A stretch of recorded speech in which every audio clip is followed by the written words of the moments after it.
in addition to you being our keynote speaker for tomorrow's event, Working Together to Prevent Drug-Related Deaths, I have also managed to recruit you to do a workshop with me. Yes.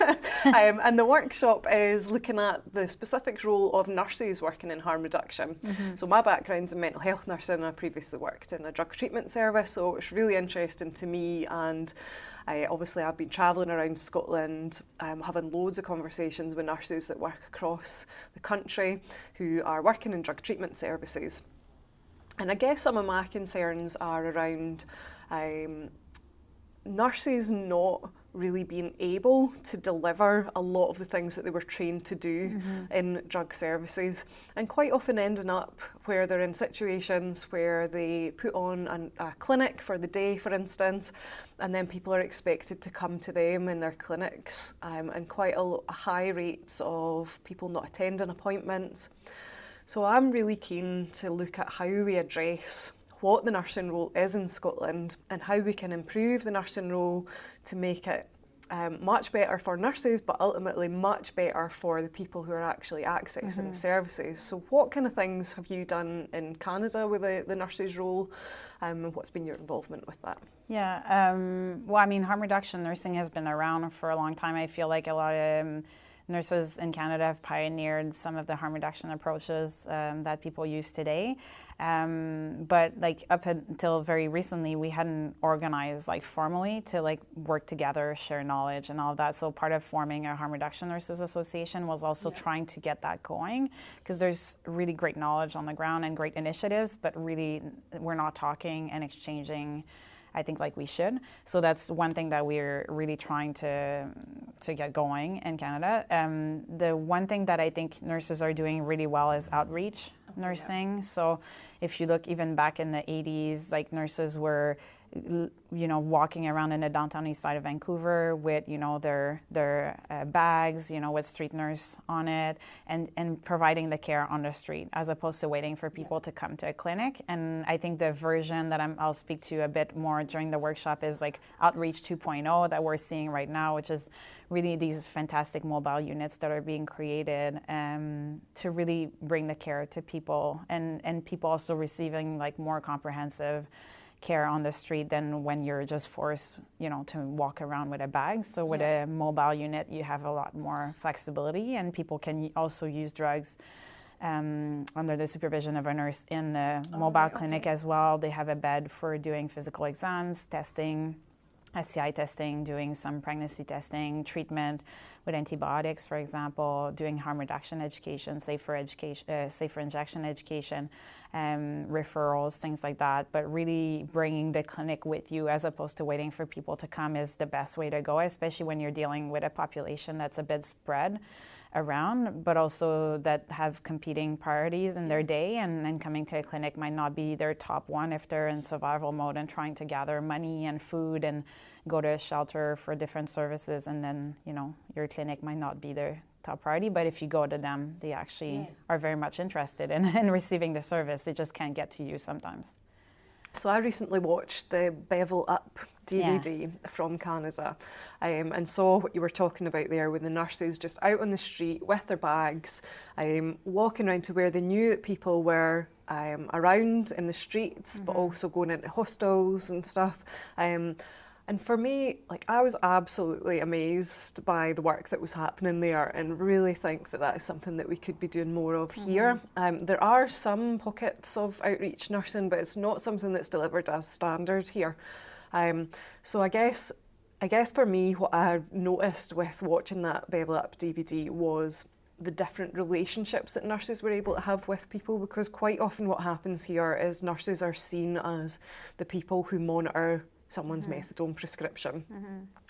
And that can obviously create a barrier, and then nurses are seen maybe as somebody who can then put restrictions on on people's prescribing, or you know, maybe have that kind of level of involvement with them, and only are really talking with people about that physical aspect of their drug use. And I guess for me, I really think that nurses could have a key role in driving more of a physical health agenda with people. And do you think that that sort of approach changes the relationship that people have with nurses and sees the role kind of in a bit of a different way. I think so. I also feel that from a nursing standpoint, also it changes your approach to the care when you're in the environment with a person, when you actually know where they live, you know the environment, you know who their friends and support system are. You can also assess like the health of the community as opposed to just the individual, and I think that's the whole goal. And I think it becomes more of an understanding of that person's global situation as opposed to like, did you do this or did you not do this? Like, why aren't you like following certain rules? It's more about like, okay, how can we make this work? How can we make this work for you in your environment with some of the barriers that you face, you know? And it forces you to adapt your care instead of just providing this universal one format fits all kind of care, which we know it really doesn't work with that population. Yeah, and makes it much more opportunistic as well. So I mean, when I was watching that, it completely reminded me of a situation when I was working as a nurse in a drug service, and I went to somebody's house and to see her there. But the whole street was filled with people who use drugs and who are maybe kind of in and out of accessing our service.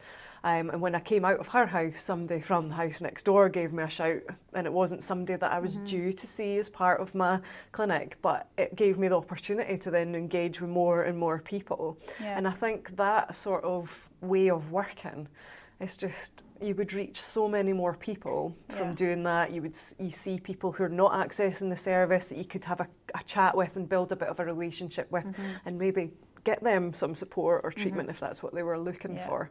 And I feel like that way is much more flexible and you know, much better use, I guess, of everybody's time. But the mobile units sound fantastic. There are some areas in Scotland that have mobile units, but they're mostly like harm reduction buses, so they're just some of them might have nurse involvement, but it's not specifically run by nurses, so that's slightly different. Then it's the nurses that run the mobile units there. And again, like these are examples coming from British Columbia, where I think some of the innovation is really happening. It's not necessarily across Canada. Canada is a very big country with like very different contexts per province. Some provinces are really have issues in terms of implementation of harm reduction services, and others are kind of leading the way. So that's where like I'm drawing from like really good examples here and there, but it's not necessarily across the country. But it is a model that works extremely well, and I think also uses nurses to their full capacity with tasks that I think they've been trained to do. And are any of the nurses that work on the mobile units nurse prescribers? Like, could they get people access to, like, could they introduce people to like methadone prescribing and stuff like that? Currently, no, because that would be in Canada nurse practitioners, and they're not. I mean, in British Columbia, they've changed so that nurse practitioners would be able to play a bigger role in the treatment. I think where we face some challenges is more of how to implement these clinics, how to fund them, because the model has been so traditionally focused on physicians that I find it's good that we're stepping away from that, but it also means like rethinking the system and making sure those nurse practitioner clinics are funded by the government and like up and running. And then hoping to move away from the physician-based only model for treatment is the way to go, I think, because especially for people who are not living in big cities, accessing a provider that can prescribe is really hard. So if you have nurse practitioners or nurse prescribers that can do that, then suddenly access goes up. But right now there's still a long way to go for that to be the case, I would say. So the Harm Reduction Nurses Association, can you tell me a bit about more about that and how that operates and what its remit and terms are? Well, it was created a year ago following 2 years of running a coalition of nurses for supervised injection services, and then also seeing the need for all coming together and moving from informal networks to just like really formalizing everything so that we can tackle some important questions about nursing practice and education and research and policy. And so it is a year old right now, and we've just elected our first board of directors. We're gonna, it's gonna be the second year, the year that's coming up, where a lot of the projects will take off. So our goal is to develop position statements, but also really be recognized as the voice on this issue in the country. So being invited to meetings when this concerns harm reduction nurses, but also like developing some initiatives to shape training, education of nurses, and just being really trying to to be at the forefront and making sure we're not just seen as service providers, but also leading the way and not just being like hired at the very end, but being like a key player in the harm reduction discussion. Sure, yeah. And I know we talked earlier about this, but just it's something that's I've looked at a bit and obviously had personal experience of going through my nursing training. I was doing mental health nursing at university, and the only time that I had anything to do with the drug and alcohol side of it was when I was given the option of doing that as a module, and at the time I didn't do that particular module, so throughout my whole nursing training I didn't do anything on drugs or alcohol. And then I ended up working in a mental health service, and then eventually worked in a drug treatment service, but had no training in drug and alcohol use and wasn't given any training either when I first started in the drug service.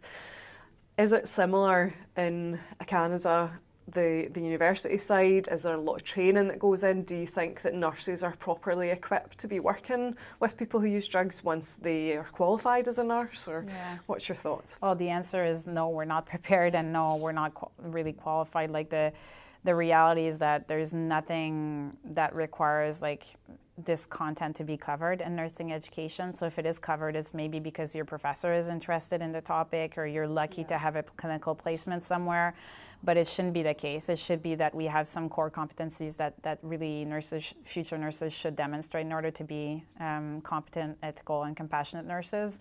Also in practice, we're seeing still a lot of judgment towards people who use drugs. There's really like a major culture shift that needs to happen in nursing in general. We're not necessarily seen as like friendly advocates and compassionate caregivers for people who use drugs, unfortunately. So there needs to be a lot of work that happens within our profession. And for the ones who are doing harm reduction work, of course, I think they're fantastic and they're really good role models, but they are in this field because they have a passion for it, they have an interest, and they're, I would say, not reflection of the average nurse in Canada. So there's still major gaps in education, and that translates into practice when we see the care not being of great quality, and a lot of ethical issues in practice as well, like very punitive approaches towards people who use drugs, confiscating, searching their personal belongings, kind of forcing them in a situation often where they have to discharge themselves against medical advice from the hospital because they're, the care approach is not adapted to them. So a lot of also like beliefs as opposed to like evidence-based understandings of drug use. So a lot of work that needs to be done. And I think that is something that could absolutely be addressed through universities and when nurses are having their training, but then also, like you say, it's not too dissimilar here that there's definitely a culture shift required within drug treatment services in particular. But I think for all aspects of nursing, it doesn't matter which area of nursing that you're training in, so it might be general nursing, children's nursing, learning disabilities, mental health, whatever it is, you're always going to be coming across a degree of drug use or alcohol use within whichever area you end up working in. Yeah. So for me, it makes total sense that would be a mandatory part of your training, and then that would be developed when you work in drug services. But also then, when you start off working in a drug service, surely there should be a package of training that you can access as soon as you're working in that service. So I don't know, like once somebody is recruited into a drug service, would there be training that they were able to access? Would there be like standards or a kind of... Not necessarily. I would say like it's either that people that are currently in positions have had previous exposure or training of their own. Even in drug consumption rooms in Canada, the training and the orientation is very, very minimal, and definitely does not prepare you as a nurse for the kind of work that you're going to be doing. So we have a lot of issues with retention of nurses in those services. So there's interest because it is kind of, something that is new to nursing, and nurses want to work there because they think, this is going to be a great challenge, but they don't stay. Yeah. And I think in large part because of the lack of mentorship, the fact that no knowledge has been formalized. So it's really hard to like share that when it's all in people's like previous nurses that have left with the knowledge. There are no books, there are no, you know, so it's really why the Harm Reduction Nurses Association was created as well, is to stop working based on just like sharing from one person to the next or losing knowledge every time a nurse leaves, and trying to formalize that and work slowly, because there's so much that needs to be done, but to try to shift so that nurses who are in the field get the support they need and the knowledge, and they also know what to expect. And there's going to be work coming up around the role of nurses in drug consumption rooms in the next year or so. And I think the goal is to also kind of outline that so that nurses can determine if they feel competent or not to go work in that environment, what kind of training they need. Like that's not even clear right now. And we have 20 plus drug consumption rooms in Canada, and then more coming, and then 20 plus overdose prevention sites as well. So there's a lot of supervised consumption happening with nurses at the front line, but we have nothing that around the role and how the training should be. So So what would you see as the core things that nurses should be doing on a daily basis if they're working with people who use drugs? Well, I think first of all, it's understanding harm reduction, and not just like theoretically, but how do you put that in practice? So really have a good grasp of that, and also an approach that is like trauma informed, that really understands like what it means to meet with the person where they're at. So it starts from there. I do think that you need, to really have some strong skills in terms of mental health. Just because that's, one thing that comes up quite a bit, and why a lot of people use drugs, often to self-medicate. So I think you need to be able to assess like a complex mental health situation and to approach it beyond like a biopsychiatry, biomedical model. I think you need to understand like social determinants of health and like the health of a community. So how like poverty and racism and education, like structural determinants, really affect someone's health. And so that's not always an easy thing to do. And I think nurses should be able to do like a complex like assessment of the person, like head to toe, with like their current situation, and be able to come up with some solutions for them and ways to support them.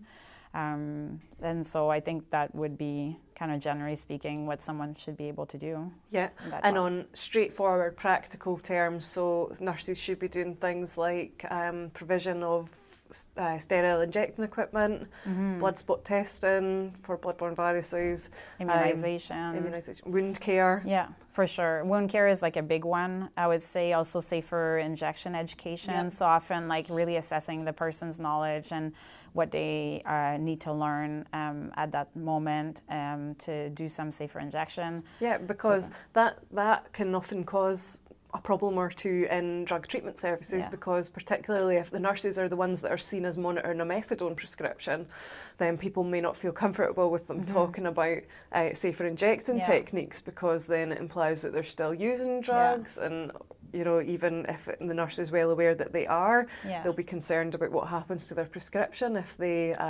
admit to doing that. And that's why I feel like you need to start from a place of harm reduction. And harm reduction means like meeting with the person where they're at and thinking about reducing harm more generally, and not about stopping things is really the way to go. And being very flexible in your approach, as opposed to very like firm, kind of this is how you're gonna do it. So I think that's like a really good approach. And then how you implement that in practice, you can be creative with it depending on the person's needs. But I think you need to be really coming from a place of understanding that person's reality, and that it's all about minimizing harms to that person and trying to achieve a greater health based on their own goals and not your goal as a nurse. Yeah. Okay. Thank you. Thank you.